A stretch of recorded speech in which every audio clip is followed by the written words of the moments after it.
കഴിഞ്ഞ ദിവസം ഏറ്റവും കൂടുതൽ ആളുകൾ നോക്കിയത് നവ്യ നായരുടെ അമ്മയെ പറ്റിയുള്ള വാർത്തകൾ തന്നെയാണ്. അമ്മ എന്ന് പറയാൻ നവ്യയുടെ ഭർത്താവിൻ്റെ അമ്മയാണെങ്കിലും സ്വന്തം അമ്മയുടെ എല്ലാവിധ സ്നേഹവും നൽകിയിട്ടുള്ളൊരമ്മ കൂടിയാണ് സന്തോഷിൻ്റെ ബേബിയമ്മ. ഇപ്പോഴത്തെ ബേബിയമ്മയെക്കുറിച്ച് ഓർക്കുന്ന ചില വാക്കുകൾ സോഷ്യൽ മീഡിയയിൽ കുറിച്ചതിന് ശേഷം കഴിഞ്ഞ ദിവസം എല്ലാവരും കണ്ടത് നവ്യയുടെ സ്നേഹം തന്നെയാണ് എന്ന് പറയാം. നവ്യ ഉറക്കമൊഴിഞ്ഞാണ് അമ്മയ്ക്ക് വേണ്ടി സമയം ചിലവഴിച്ചത്. അവസാന നാളുകൾ അമ്മയ്ക്ക് വയ്യ എന്നറിയുമ്പോൾ നവ്യ ഓടിയെത്തുമായിരുന്നു. സഹോദരിമാരോടൊപ്പം, അതായത് ഭർത്താവിൻ്റെ സഹോദരിമാരോടൊപ്പം തന്നെ നിൽക്കുകയായിരുന്നു നവ്യ. ആരോടും അധികമൊന്നും സംസാരിക്കുന്നില്ല. ഒരു താരമാണെന്ന് ആർക്കും തോന്നുന്നില്ല. സാധാരണ വസ്ത്രത്തിൽ അവിടെയെല്ലാം ഒപ്പം നിൽക്കുന്നുണ്ട്. അമ്മയുടെ മരണവാർത്ത അറിഞ്ഞ് വളരെയധികം സങ്കടത്തിലായിരുന്നു നവ്യ ഉണ്ടായിരുന്നത്. യാത്ര ചെയ്ത് വന്നതിൻ്റെ ക്ഷീണമുണ്ടെങ്കിൽ പോലും അതൊന്നും എവിടെയും കാണിക്കുന്നില്ല. അധികം ആരോടും സംസാരിക്കുന്നില്ല. പകരം അവിടെ തുണികളെല്ലാം തന്നെ ഒതുക്കി വെച്ച് അമ്മയുടെ കാര്യങ്ങളെല്ലാം തന്നെ പോയതിനു ശേഷവും നോക്കുകയാണ് നവ്യ. അമ്മ ഉണ്ടായിരുന്നപ്പോഴും അമ്മയുടെ കാര്യങ്ങൾ ഭംഗിയായി നോക്കിയൊരു കുട്ടി കൂടിയാണ് നവ്യ. അതുകൊണ്ടാണ് ബേബി അമ്മയ്ക്ക് ഒരു പക്ഷേ നവ്യയോട് ഇത്രമാത്രം സ്നേഹം ഉണ്ടാവാനുള്ളൊരു കാരണം. അതുകൊണ്ട് തന്നെയാണ് അവസാനം മാതങ്കിയുടെ ഡാൻസ് കാണാൻ അമ്മ എത്തിയതും. നവ്യയുടെ ക്ഷണം സ്വീകരിച്ചാണ് അമ്മ എത്തിയത്. എപ്പോഴും മകനെയും നവ്യയും കാണാനായി അമ്മ ശ്രമിക്കാറുണ്ട്, എത്താറുണ്ട്. നവ്യയും മകനും അതുപോലെ തിരിച്ചു പോകാറുമുണ്ട്. അങ്ങനെ ഒരുപാട് കാര്യങ്ങൾ ഇവർ തമ്മിൽ നടത്തുന്നുണ്ട് എന്ന് നമുക്കറിയാൻ സാധിക്കുന്നു.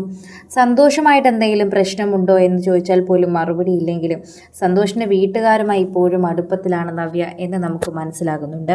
അത് പ്രേക്ഷകർക്ക് അത് മനസ്സിലാക്കി തരുന്ന വാക്ക് തന്നെയാണ് ഇപ്പോൾ നവ്യയുടെ വായിലൂടെ തന്നെ മനസ്സിലാകുന്നത്. ഇപ്പോൾ നവ്യ തന്നെ പോസ്റ്റായി പങ്കുവച്ചതിലൂടെ എല്ലാവർക്കും എല്ലാ കാര്യങ്ങളും ഏകദേശം മനസ്സിലായി. നവ്യ ഇത്രയും നാളും ക്ഷമിച്ചത് മകന് വേണ്ടിയും അമ്മയ്ക്ക് വേണ്ടിയും തന്നെയായിരുന്നു. എല്ലാം ഞാൻ അമ്മയ്ക്ക് വേണ്ടിയാണ് ക്ഷമിച്ചത് എന്ന് നവ്യ എഴുതിയിട്ടുണ്ടായിരുന്നു.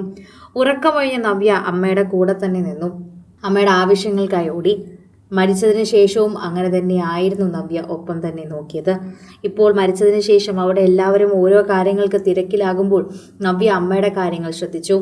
അമ്മയ്ക്ക് ചെയ്യേണ്ട കാര്യങ്ങളും ക്രമീകരിക്കാനൊക്കെ ശ്രദ്ധിച്ചിരുന്നു. അതെല്ലാം ശ്രദ്ധിച്ച നവ്യ അമ്മയോടൊപ്പം തന്നെയാണ് നിന്നത്. ആ ഓർമ്മയിൽ തന്നെ ഇരുന്നു. ആരോടും അധികം സംസാരിക്കുന്നില്ല. എല്ലാവരെയും കണ്ടെന്ന് തലകുലുക്കും. ഒന്ന് ചിരിക്കുന്നില്ല. മുടിയൊന്നും നേരെ വാരെ കിട്ടിയിട്ട് പോലുമില്ല. അലസമായാണ് നടക്കുന്നത്. എന്തോ ചിന്തിച്ചു കൂട്ടുന്നുണ്ട്. ഒരുപക്ഷെ ആ അമ്മയോടുള്ള സ്നേഹമായിരിക്കാം, ആ അമ്മയോടുള്ള ബഹുമാനമായിരിക്കാം. അതുതന്നെയാണ് നവ്യയുടെ മനസ്സിലെന്ന് മനസ്സിലാകുന്നുണ്ട്. നവ്യ ഒരു സാധാരണ പെൺകുട്ടിയാണ്. സിനിമയിൽ യാദൃശ്ചികമായി വന്ന് പിന്നീട് സിനിമയിൽ നല്ല നിറസാന്നിധ്യമായി നിന്ന് വിവാഹം കഴിച്ച് പിന്നെ സിനിമയിൽ നിന്ന് അപ്രത്യക്ഷമായി പിന്നീട് വലിയൊരു തിരിച്ചുവരവ് നടത്തിയ താരം തന്നെയാണ്. അതുകൊണ്ട് ആ തിരിച്ചുവരവിന് കാരണം കൂടിയാണ് തൻ്റെ ബേബി അമ്മ എന്ന് എപ്പോഴും പറയാറുണ്ട് താരം. അതോടൊപ്പം പ്രേക്ഷകർ ഏറ്റെടുക്കുന്നതും ഇതേ വാർത്ത തന്നെയാണ് എന്ന് പറയുന്നു. സോഷ്യൽ മീഡിയ ഉപയോഗിക്കുന്നവർ തന്നെ ഈ വാർത്ത ഏറ്റെടുക്കുകയും പങ്കുവയ്ക്കുകയും ഒക്കെ ചെയ്യുകയും പറയുകയും ചെയ്യുന്നുണ്ട്. പ്രേക്ഷകർ ഓരോരുത്തരും പങ്കുവയ്ക്കുന്ന വാർത്ത തന്നെയാണ് ഇപ്പോൾ സോഷ്യൽ മീഡിയയിൽ വൈറലാകുന്നത്. സിനിമ, ഫാഷൻ, ലൈഫ് സ്റ്റൈൽ വാർത്തകൾക്കായി മലയാളി ലൈഫ് സബ്സ്ക്രൈബ് ചെയ്യൂ. ലേറ്റസ്റ്റ് അപ്ഡേറ്റ്സിനായി ബെൽ ബട്ടണും അമർത്തുക.